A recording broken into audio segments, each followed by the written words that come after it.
Hi, everybody. I'm Debby Montgomery Johnson, founder of the nonprofit, The Woman Behind the Smile, and your host of Stand Up and Speak Up, a show that is about each and every one of us. Many of us have something we're hiding, something we're ashamed of, something not through no fault of our own or through our own making we keep hidden, and that in turn keeps us hidden from each other and the world. Good people go through terrible situations. Wise people know when and how to let it go.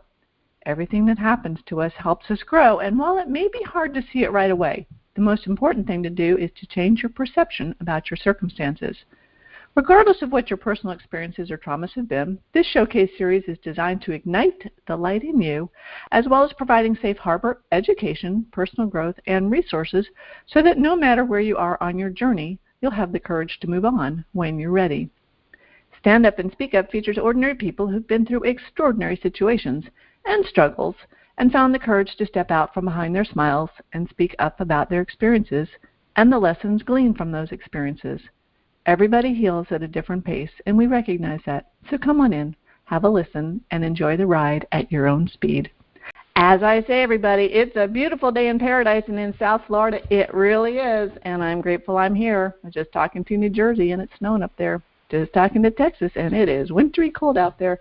And down here, yeah, we're having cold. It's about 60 degrees, but this afternoon it'll be 78 and time for golf. It's pretty. And I just want to say thank you for being here with us today on Stand Up and Speak Up. We have an extraordinary guest coming in, a woman that, again, I have not met in person, but I've listened to multiple podcasts this morning and feel like she's my new best friend for the day. So everybody, please welcome Ms. Linda Fisk from Dallas, Texas area. Linda, are you there? Yes, thank you so much, Debbie. What a pleasure to be with you this morning, and I can't wait to dive into our conversation and also have a conversation with all of your listeners. So I thank you so much for inviting me to be a part of today's program. Well, I'm excited to be here. You are an extraordinary woman, and as I was telling you earlier, I was talking with my husband the other night, and I said she is one of the most articulate women that I've listened to in quite a long time, because I've been in on your podcast and the things with LeadHerShip Global, and it's just been extraordinary. And then I started listening to a show this morning about your background, and we're going to dive right into that, Linda, because I want my listeners to understand who my guests are. Excuse me. Everybody that has made an impact in the world, everybody that includes all of us, have said something happened in our lives, and it has changed us for the good. But many times we don't want to speak about it. So we're going to go back to your background. Where did you come from? How did you grow up? And give me a little bit of a feel of who the real Linda Fisk was back then. Thank you so much, Debbie. I will say that I had a really idyllic childhood, except for one major challenge that haunted me from the time that I can remember all the way through college. And that was that I had a really pronounced stuttering problem. I literally could not connect with other people because of my uneven rate of speech, my habit to repeat words, and a very pronounced stutter. It started when I was a very young child, and I was considered to be clinically shy, which means that I was unable to hold eye contact with strangers. Even when my parents urged me to look someone directly in the eye, shake their hand, and say hello. And I'm sure every parent in America can relate to instructing their child how to be polite and how to greet a stranger. But I couldn't do it. And over time, I developed a penchant for whispering my words at an uneven rate of speech and actually repeating my words with a really pronounced stutter. Social settings and high-stress environments made it nearly impossible for me to speak. I became more and more self-conscious, and the tension in my voice made it more and more difficult to even utter a word. Of course, over time, my frustration with my attempts to communicate led to hesitations or prolonged pauses before I started to speak. And by the time I could even utter a word, the conversation had already moved on. So over time, it became easier to remain quiet. And by the time I was in high school, I had the nickname Mouse because I was quiet as a mouse. And this type of stuttering developed as I consciously began to avoid words, sounds, or even situations that might trigger my stuttering and involve a struggle. So I hid my problem from most other people because I had developed a behavioral pattern and a coping mechanism that kept me pretty vigilant at all times. But I do remember back in grade school, my father visited all my teachers prior to the start of a new school year, asking them to be sensitive to the fact that I was clinically shy with a pronounced speech impediment and to never call on me in the classroom. He actually demanded that the teachers agree to refrain from ever asking me to solve a problem on the chalkboard, face the class for a presentation, or any other way further damage my already pretty fragile self-esteem. So the emotional injuries from my struggle with stuttering became almost an invisible disability that further isolated me. It made me feel more and more insignificant. And believe me, I had tried monitoring my rate of speech.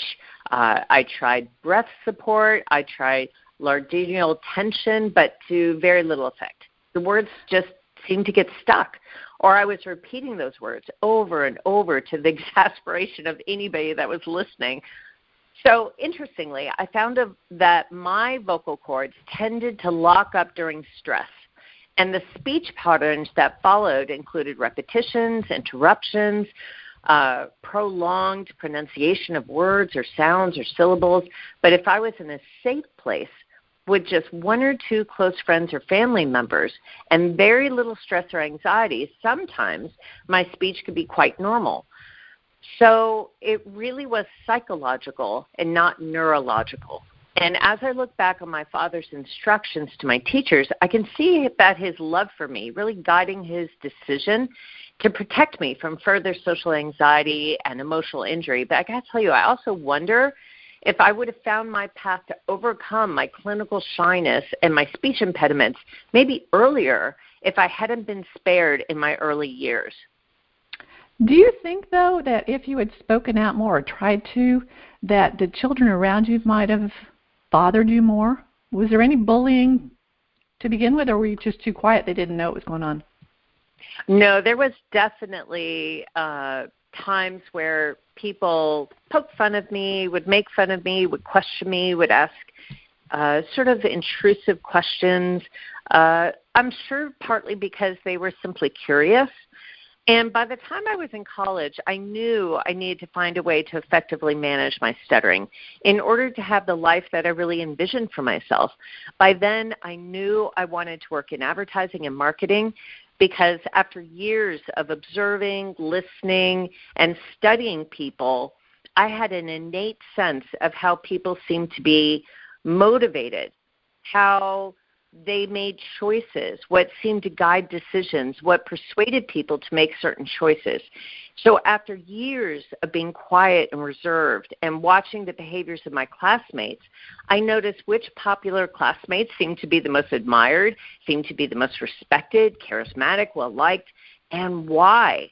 So I began to see these classmates influenced and inspired and how they persuaded people to make various choices.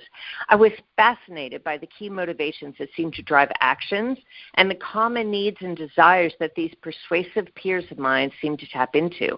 I also knew by then that I was a pretty gifted artist and writer, having won several national competitions, and I thought that these were necessary skills in advertising that might position me for success. But of course, you can't be successful in advertising and marketing if you can't develop trusting relationships with people, if you can't be persuasive, if you can't be convincing. So I could see this fictional version myself as a successful advertising executive, standing in front of a boardroom and presenting the brilliant new marketing campaign to the delight of everyone listening. And in my mind's eye, I was confident, I was charming, I captivated the audience with my presence, with my words, and I could see this alternative version of myself, but I also knew that that wasn't my current reality. I wanted to be sharp and savvy and yet approachable. I wanted to understand how to persuade others. I wanted to emulate those popular, charismatic, well-liked classmates of mine. But I also knew I had a long road to go. So I thought that by practicing and really focusing on overcoming this debilitating speech defect, that would be the key to overcoming my limitations and becoming a better version of myself. So that was my road in college. And it took 4 years, dozens of public speaking classes, speech therapy, counseling, and I graduated college having competed in several public speaking contests, and I actually won 4 competitions. But from that first speaking course, when I literally fainted in front of a classroom of 25 students, to graduation, when I could present to an auditorium of over 500 people, that was literally a case study in both grit and grace. And grit was evident in my resolve and my stamina to reach a seemingly impossible goal based on trying to achieve the life that I envisioned for myself. But grace was certainly needed along the journey to help accept my limitations, my slow progress, my setbacks. And it was humiliating. It was difficult. It was really trying. But I tell you, I stayed steadfast to this idea of what I wanted my life to look like, the role that I wanted to have in life, how I wanted to create a productive, happy, balanced life. And I stayed steadfast to that vision. Who was your role model in all that? Because I'm looking back now, I'm really close to my dad, my mom too, but my father. And my father protected me in many things, especially after this scam. He's here. He works with me, for me. And you know, your dad didn't want anybody to hurt you, and he insulated you from them in many ways, which could have kept you from having that grit or having that desire. So who was there to encourage you at that point, or even from a young age, that gave you the support and said, you can do this? Because it came from somewhere. It must have been inside. But who was your model for that? Yeah, you know, I obviously had very caring parents who did all they could to help me through social situations, and they did all they could to build up my confidence and make sure that my self-esteem was as intact as it could be. And I am so appreciative of that. And along the way, of course, I had caring teachers who understood what I was going through, and they were empathetic and kind and encouraging. But I was also a voracious reader, and I found that failure is often why successful people achieve such remarkable heights of greatness.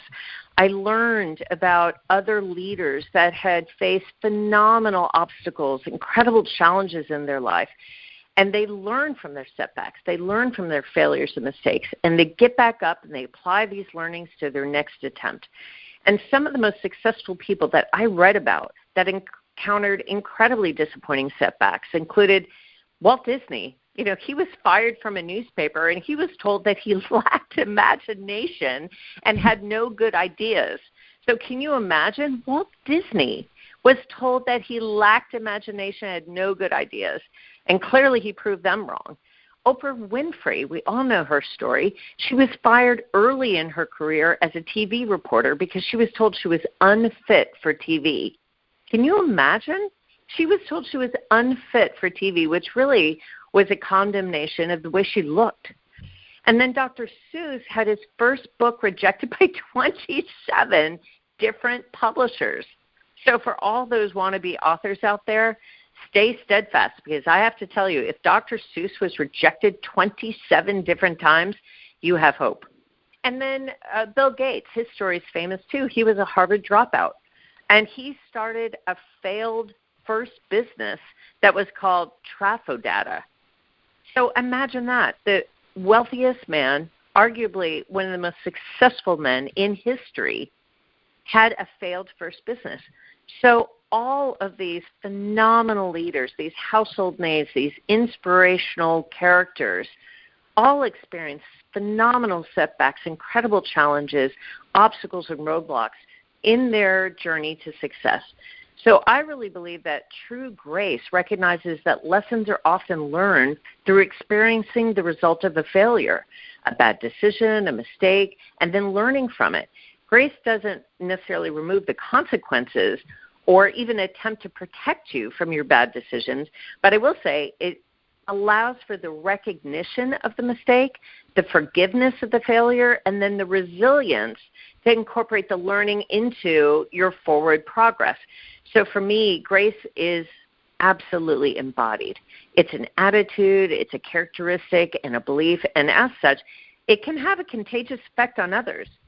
It can embolden others to live their purpose, to follow their mission, to capture that vision. And it can be energizing and invigorating to your team, your company, but it all starts with you. It starts by clearly understanding your life story, including your consistent themes, and then making conscious decisions to push towards excellence, leaving room for failure. So you know your value because failure doesn't define you anymore. In fact, failures are the very building blocks that make you stronger and make you even more valuable. And through grace, you can begin actually thinking positively of yourself. Even though, listen, we're all going to inevitably fall short of our expectations for ourselves, but when that occurs, it's easy now then to make amends to those you hurt and at the same time forgive yourself, because we can all do better if we're aware of our failures, our shortcomings, our liabilities, and if we allow ourselves to do better. And as you're speaking, I'm looking at one of the things I put down here as a social comparison, limiting our potential. We compare ourselves every day to others around us. And we're looking at our failures and comparing them to their successes, which doesn't help with our beliefs and our thinking. So as you have said in the past, and I've heard this before, you said we all need to be lifelong learners. And I love how it goes back to you and for me as being long-time readers and having the imagination. And you said you dreamt or you changed your thinking and your world because you could dream, you could see yourself, you could visualize yourself in the future as something better. I think a lot of that comes from reading. I don't know that we can get it from being on TV or social media. What do you think? Oh, I completely believe that. And I think it's also experience. I think it's reading which expands our horizons and places us in situations that we could never personally experience. But I also believe that life is a series of lessons learned. And my career has certainly been a series of lessons learned with opportunities to grow and develop as a person and as a professional. And I think you have to capture the experience of life. You can't observe it. You have to dive into it. And for me, because hiring managers took a chance on me, my supervisors were able to show an incredible abundance of grace, I was able to forge a career as an entrepreneurial and forward-thinking marketing executive on the cutting edge of brand marketing. And I received along the way incredibly impactful advice and guidance from supervisors and mentors that helped to shape and mold me, allowing me to accelerate my self-awareness, my growth, and, of course, some of my most spectacular mistakes and some of my most painful failures were also some of my most important lessons. And if you guard against failure and you don't allow yourself the opportunity to make missteps, then you're robbing yourself of those important lessons. And during that period when, of course, as you're growing and developing and learning and forging a career, you're going to make missteps. And my supervisors, my peers, my mentors offered me a stunning level of grace and forgiveness during that time. And that is what I have now, the opportunity to pass along to others. And I think that is the true transformational power that we as leaders bring to others, is to create opportunity, to discover possibility, to solve problems in a collaborative way, and to offer that same level of grace and forgiveness to others that we've been able to experience ourselves. Because in my experience, no one grows as a leader alone. You need a supportive, confidential, and uplifting community of leaders around you that are dedicated to helping you along the way. And that has been my journey. But as you suggested, Debbie, it means that you have to dive into life. You have to tackle those things that might be scary, those things that you're not sure you're good at. It means that you have to be bold and courageous and dive into enacting those dreams that you have, that purpose that you believe you have for your life, regardless of whether or not there's a risk of failure. So how do you find your purpose? If we have someone that's out there that feels like they've just lost everything, and they just can't see the next step, what do you say to them? How do you move forward? Yeah, I would say that that's where grit comes in, I believe. Grit really determines that the life challenges that we face will never define us nor defeat us. It's the toughness, the courage, the bravery, the resilience, and the spirit that can drive us forward. It's the backbone, the inspiration, kind of the steel nerve and the vision that you cling to. Your grit is where your perseverance meets your passion. They collide to create your purpose, your mission, and your meaning. And as we talked about, grace is freely given favor. And it's mercy. It's a sense of generosity and kindness, kind of a moral strength, a favor even when it's not deserved. But I will tell you, it is grit that allows us to persevere through the most difficult obstacles, the most difficult challenges, the most difficult losses in our life, and be able to learn from those experiences, be able to gather strength from those experiences, and move forward. And I think it's the combination of this undeserved, unmerited, unearned embrace of acceptance that's grace, that always turns heads, open minds, soften hearts, leaves people in awe. But it is grit that creates that forward motion in our life. It's grit that determines that life's challenges won't define us nor defeat us. And that's really important, because if you let the naysayers or the blamers capture your attention, you're going nowhere. And you're going to be that woman behind the smile, or you're going to be hiding under a rock, because we very often let what others think of us determine who we're going to be. Absolutely. And that's dangerous. I think yes, it is. And I think it's so important to develop your own set of values that you'll use during your journey to achieving your goals. So, for instance, a value you might set for yourself is, we've talked about resiliency. Maybe resiliency is a value that you want to embrace. And if you embrace resiliency and the idea that setbacks, pitfalls, and adversity are simply part of the journey of growth, then you can maintain your efforts, cultivating a sense of true grit and resiliency. So adopting resiliency as a value allows you to get back up, course correct, and push forward. And by developing the characteristics that you need to reach success, like self-control, resilience, determination, you can overcome any challenge. So it's important to set your own group of values, to develop your own set of principles that you're going to use during your journey. And that's a decision you can make before you ever hit a roadblock, a setback, a challenge. In fact, Angela Duckworth, who is a very well-known researcher, she's a researcher at the University of Pennsylvania. She actually suggests that grit can be defined as the ability to achieve one's long-term plans despite significant challenges and obstacles. And it's a strong predictor of success. She defines grit as the combination of resilience and self-control in the pursuit of goals. And those goals may take months or years or even decades. But she really believes, and I completely am aligned with her thinking, that grit is really a combination of mental toughness, perseverance, and character. And the idea of character is what you just touched on, which is creating your own set of values.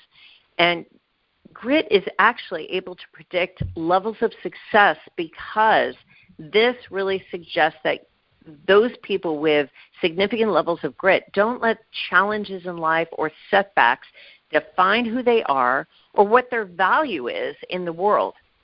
I'm sitting here just bobbing my head. I'm thinking, it is so true. And there was that show when we were young called True Grit. And I'm thinking, this is true grit at the essence. And it is ringing true that this is really where success comes from. And anybody can have it. Anybody can have grit. And I wrote down here that, number one, you have to identify your values. What's important to you? That's right. A lot of people that I work with have lost a lot of money, and at that point feel like you can't move forward. And so is money a value? Maybe what it gets you is a value, but what is your value? Is it family, friends, success? What is your definition of values, of value? Yeah, I think for me, defining values or principles are those characteristics or attributes that no matter what the circumstances are, you will not compromise on. These are the ideals, the characteristics, attributes that literally define your life and define who you are. So no matter what the incentive is, you will not break those tenets.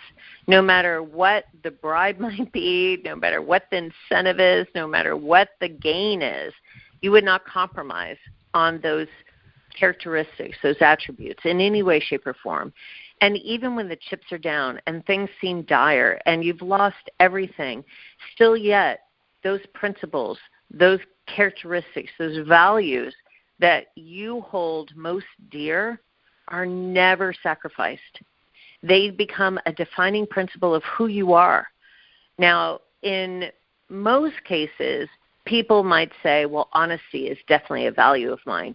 But you have to ask yourself, are you willing to lose everything you have because you were willing to tell the truth, even though your livelihood is put on the line, your reputation is put on the line? Everything is going to be sacrificed for the value of honesty.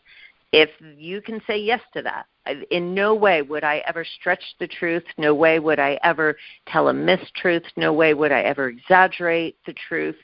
That is a core principle of mine. Then I'd say, yes, it is. It is absolutely a core principle if you know that there is no amount of money that would ever convince you to sacrifice or to compromise that principle, or there's no dire circumstance, there's no dire consequence that someone could threaten you with that would convince you to change that principle, that practice, that character, that attribute. To me, those are your key values in life. And again, it comes back to grit. And grit is a more reliable and accurate indicator of future success than any other determinant, because having grit, it becomes a driver of achievement and success well beyond what skill and knowledge provides. If you're dedicated to achieving a long-term goal and a steadfast pursuit, undeterred by the sacrifices required, that is mental toughness and grit. And your value, your character, is one of the defining attributes of grit. It's one of the most important aspects of grit, along with perseverance and mental toughness. You know, if I could speak about mental toughness for just a second, I have to say that to have a clear set of values also means that you have to adopt mental toughness. It's important because mental toughness allows you in every area of your life to see beyond your current circumstances to an eventual outcome. And so in every area of growth, from your education to your career to athletic training, it's your level of mental toughness and determination that accurately predicts your level of achievement, because you're able to overcome a current situation and see beyond your current circumstances to what's possible, what's on the other side of this mountain. And it's that level of mental toughness that also even allows us to choose those values, those principles that we're going to stand for no matter what. And I think what's important here is that you don't have to do this alone. And sometimes, I know working at home as an entrepreneur, a solopreneur, you get so focused on what's in front of you that you can't see around you. You can't see the big picture. And I think that's what might have been a driving force for you as a connector with LeadHerShip Global, is that you have to get people, surround yourself with people that can see you and see your potential, which is greater than what you can see for yourself. Absolutely, Debbie. And I will say that, because I spent so much of my life fairly isolated, and of course it was self-isolation. I chose to remove myself from social situations that would cause anxiety and stress and trigger my stuttering. I self-isolated, and I became very focused on singular activities: running, reading, painting, drawing, writing. Those are activities that are really solo pursuits. And along the way, I really realized that I was very lonely, and I was very isolated. So I learned the transformative power of being in community, and I longed for that. I wanted to create a safe space for women to experience the joy, the connectedness, the encouragement, the support of community. And I learned that by bringing together inspiring leaders to create opportunity, to discover possibility, to solve problems together, it was incredibly powerful. It was uplifting. It was supportive. Because, again, I really believe that no one grows as a leader alone. You need a supportive, confidential, uplifting community of people that are dedicated to helping you along the way. And as you noted, in LeadHerShip Global, I now have the privilege of supporting and guiding ambitious, creative women to move in the direction of their purpose, their mission, their dreams, with powerful connections, critical support, practical tools, valuable resources. And those offerings enable women to show up, to speak up, and to step up, both in their careers and their personal life. And I have seen lives transformed. I've seen phenomenal growth and development, both in terms of wealth and success, but also in terms of confidence, overcoming a personal challenge, moving forward towards a dream, an ambition, a goal. It's been a phenomenal opportunity to witness the lives of other women who have challenged themselves to overcome the obstacles and roadblocks in their life in a safe, private, supportive, uplifting community where other women have stepped in and helped them show up and speak up, help them embrace the purpose in their lives and move forward in their life towards their purpose, towards their mission, towards their vision. It's been absolutely inspiring. And I like what you said about it being a safe spot. I think that's when I go back to my story, and when I was able to come out and tell my story, I was in a safe place. I was around women at the Women's Prosperity Network, actually, that I felt like someone was holding my hand. And I wasn't judged for the story. If anything, they're like, oh, you have to tell it now. And I'm like, no, I don't want to tell it. You have to tell it because my mother was taken for $80,000, or I was in, this happened to me. And then they said, this is beyond you. The mission and the purpose of this happening is beyond you now. And I think that's what happens, especially in LeadHerShip Global. And when you bring powerful women together, if they're in a safe spot and they're not feeling like they have to compete or be judged by others, they're going to open up and give their experience. And one thing that I have had to, myself have had to get over is feeling like, well, they're in a higher place than I am, and I don't think they're going to want to, put themselves around me.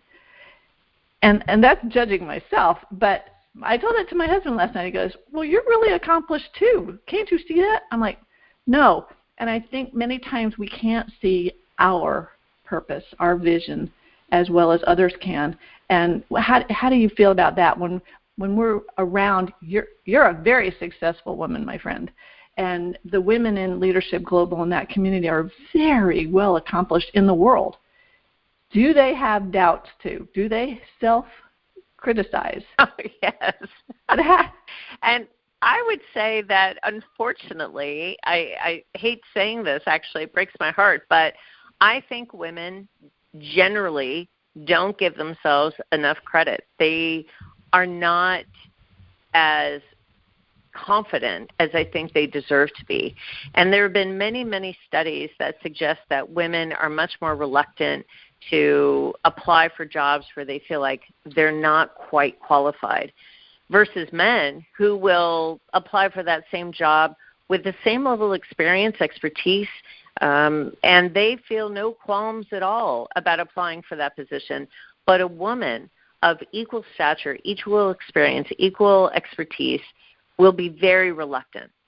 And it's interesting because I think as women, we suffer from a lack of confidence in a much more pervasive way than our counterparts do. Men tend to see opportunity and advancement as their right. They have a right to advance. They have a right to grab that gold ring. They have the right to be able to prosper and thrive and advance their career. And they're going to try. Even if they're not successful, they're still going to be pushing and trying, because the worst thing that can happen in the minds of most men is, okay, I don't get the job. Who cares? But for women, it's devastating. They see that kind of experience as a loss, or maybe even a validation of their unworthiness. And it breaks my heart when I read all these studies after studies after studies about how women's level of confidence is statistically lower than men's across the board, whether it's athletic pursuits, educational opportunities, career advancement possibilities, in all facets of life. Women doubt themselves, second-guess themselves, and don't give themselves enough credit. And so what I really wanted to do was create an impactful community of extraordinary women that are dedicated to helping each other rise. And we provide that opportunity in a confidential, supportive, and private community because that gives women the safeguards of a safe haven.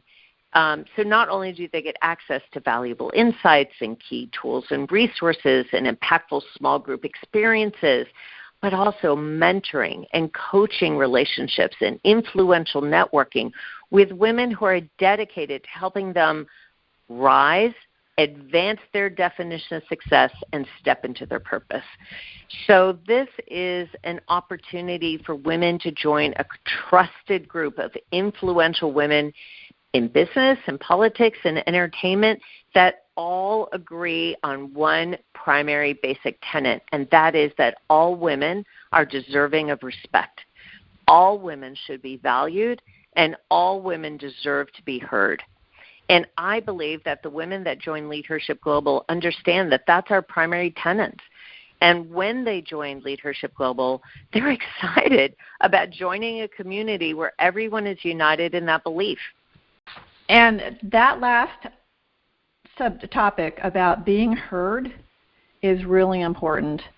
As I heard that on another podcast, I was thinking, you know what? Someone told me after the scam that one of the reasons I was vulnerable to that, well, there are a lot of reasons, but one primary reason is for all the years I'd been married, and it'd been almost 26, 27, I felt inside that I hadn't been listened to.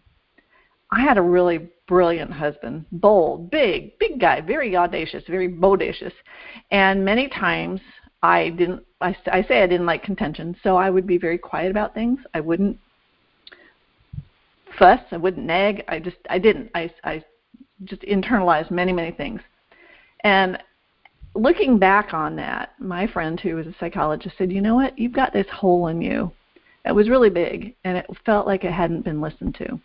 And I bobbed my head and agreed. In the scam, the psychology of the scam is that the scammers listen. And he filled up that hole, he or they or whoever. That hole got filled up over those 2 years. And if I can be grateful for being scammed, it was that I grew from the inside out, and I got very strong from the inside out because that hole was filled. I love that. You have a great identity with listening and providing a safe place for people to listen. One of my guests said, that's why we have 2 ears and one mouth. We're supposed to listen twice as much as we speak. in your organization, first off, how can people get a hold of you or find out about LeadHerShip Global? It's an incredible organization of women. You're very kind, Debbie. I would say that the best way to get in touch with me is probably through our website, which is LeadHerShipGlobal.com. So LeadHerShipGlobal.com, or through LinkedIn. I try to be really active in LinkedIn. I try to be responsive. I will say, I, like everyone, am fairly inundated with messaging and meetings and outreach. But I tell you, anyone that is connected to Debbie, I will make it a priority to connect with you, to chat with you, to make sure that we have an opportunity to talk about how we can advance your definition of success. And, Debbie, I love the fact that you talked about how important it is to listen and how important it is to cultivate confidence. And through the act of listening and being listened to, that actually can create confidence. And listen, we don't enter the world with it. No one has it all the time.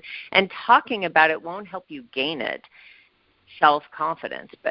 But by listening to others and being listened to, we can actually cultivate self-confidence.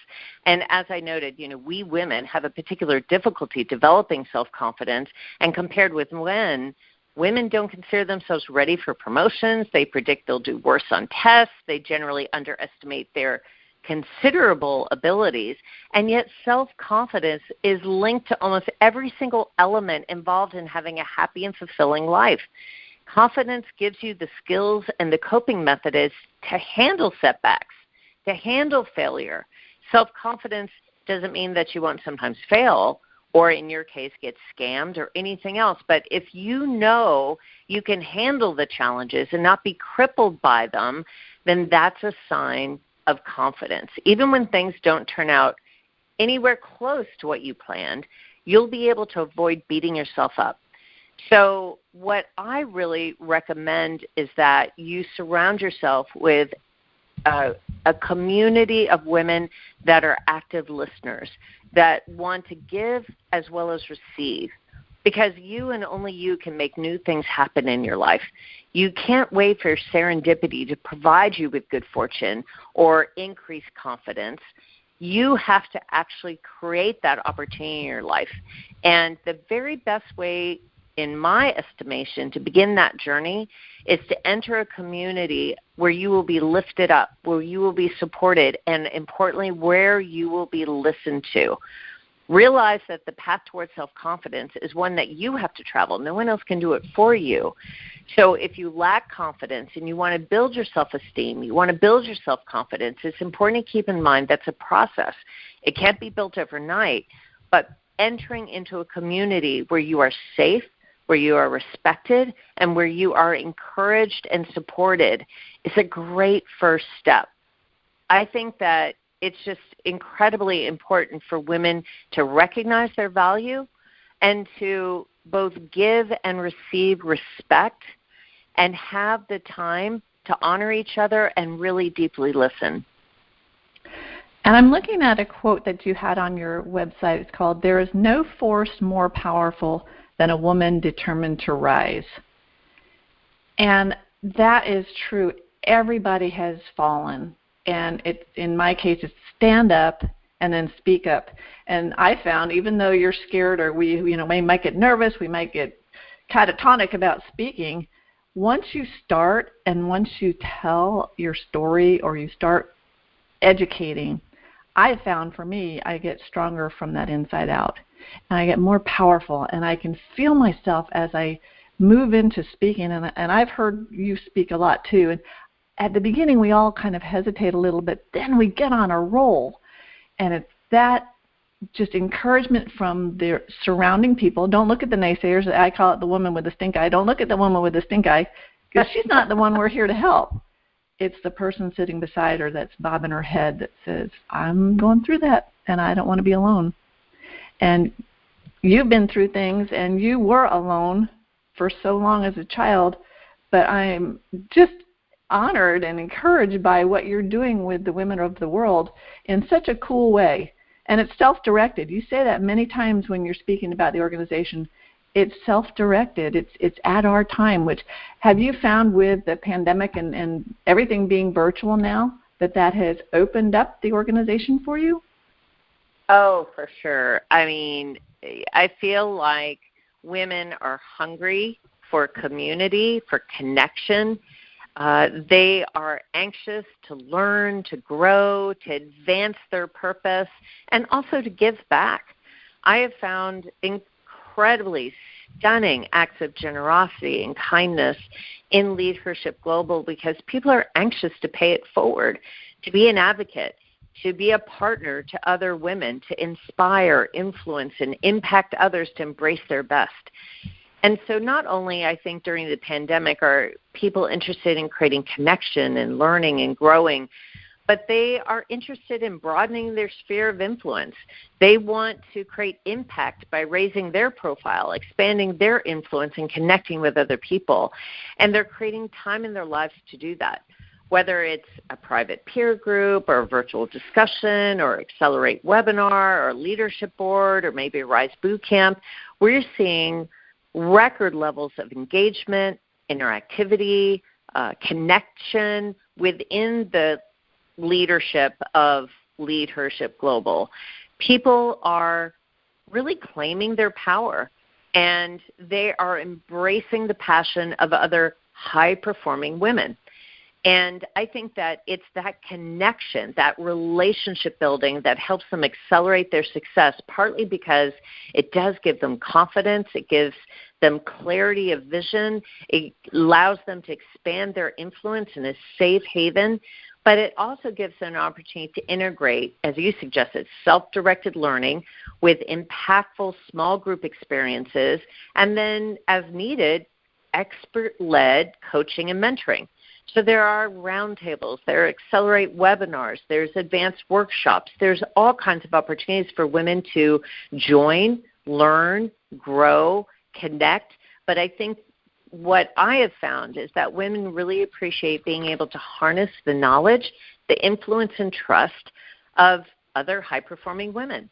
And Debbie, you absolutely belong in that community. You yourself have created incredible movements around the world in, unfortunately, this area where women are being scammed, where women are being taken advantage of.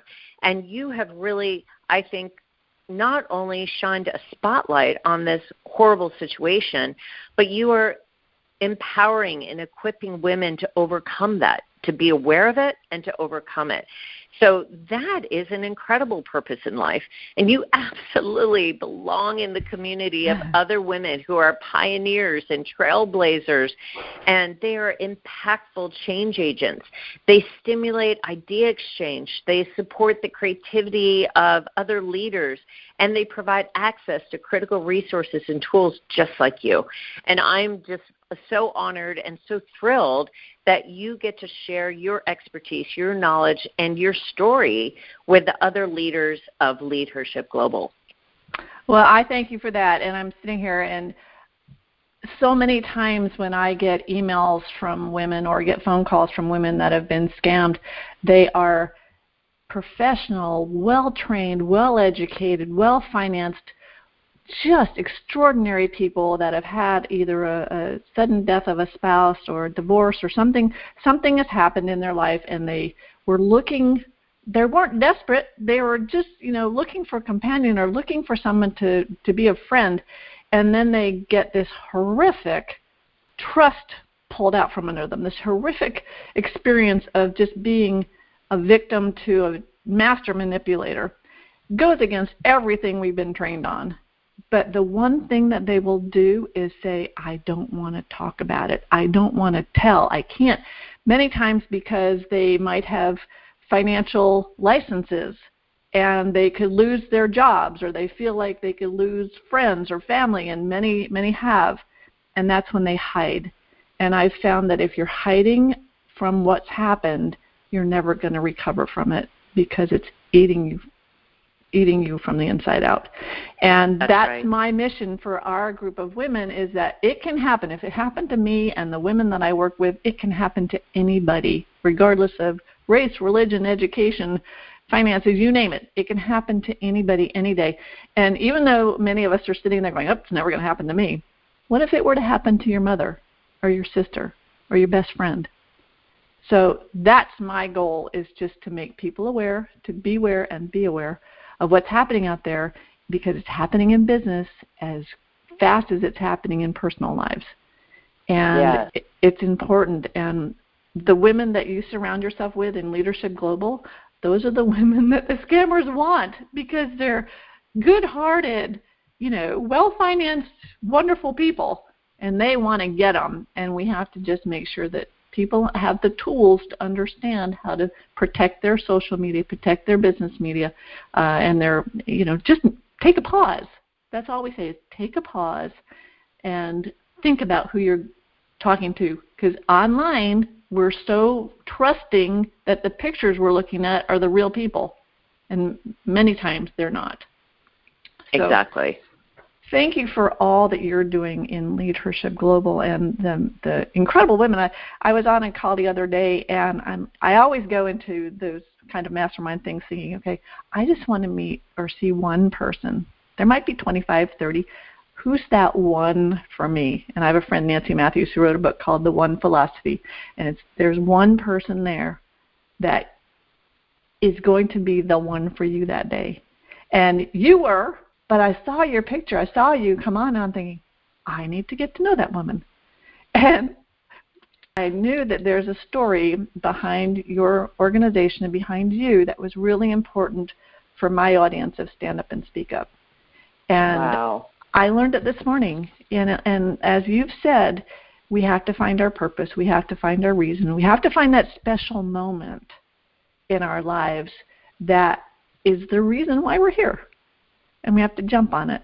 So, Miss Linda, thank you so much for being my special guest today. I so appreciate you being here, and thank you for your time. I know you're a busy woman, but thank you for your time. Thank you for your grit and your grace, and I appreciate you.